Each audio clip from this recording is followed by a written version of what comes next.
Let Yourself Continue was curated for the Grinnell College Museum of Art by Associate Director Daniel Strong for Fall 2020.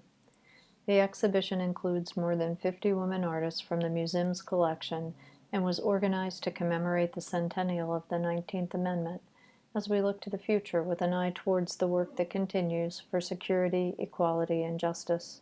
In this video, Dan will talk about artists in the exhibition whose work focuses on social and political activism.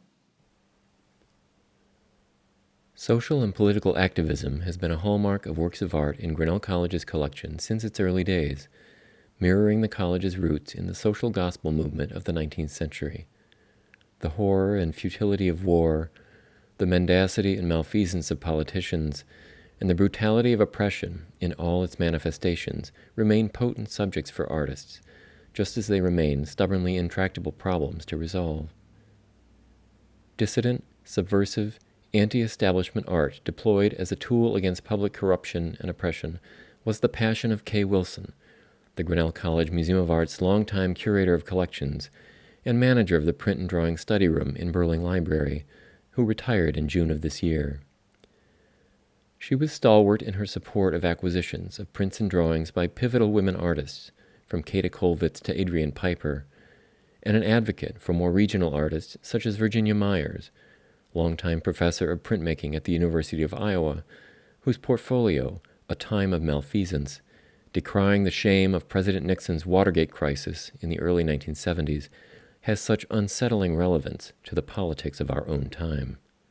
The Museum of Art's collection has included prints by the German printmaker Kata Kollwitz since the 1960s, when they were still lesser known or collected in the United States. We added 4 more in 2001 with the acquisition of the John L. and Rosalind Bax Goldman collection of German Expressionist prints, which itself the Goldmans began building in the 1960s. Their collection grew to 71 prints by the greatest artist of the movement, Kollwitz being a principal example. Her combination of technical virtuosity, compositional innovation, and emotive power is unsurpassed, as seen in prints such as The Volunteers and Death with a Woman in His Lap.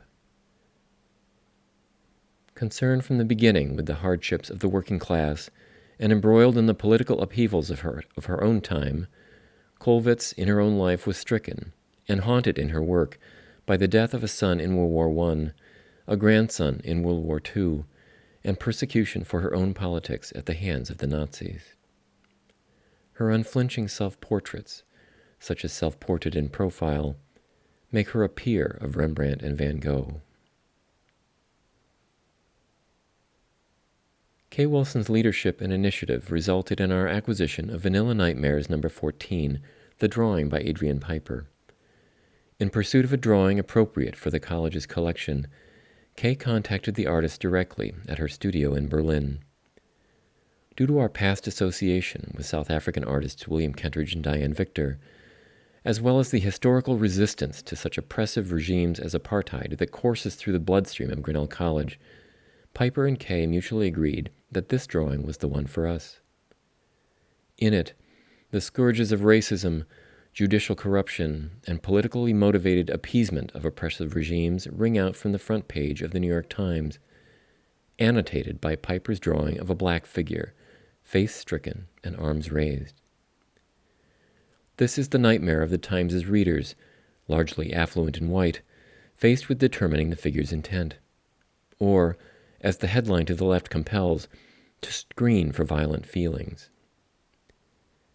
It is a judgment made against people of color routinely, wantonly on American streets today, often with tragic results.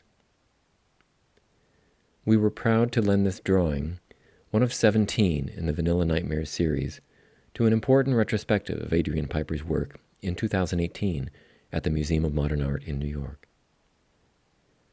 Discover more examples of artist activism in the Grinnell College Museum of Art's collection at grinnell.edu/museum.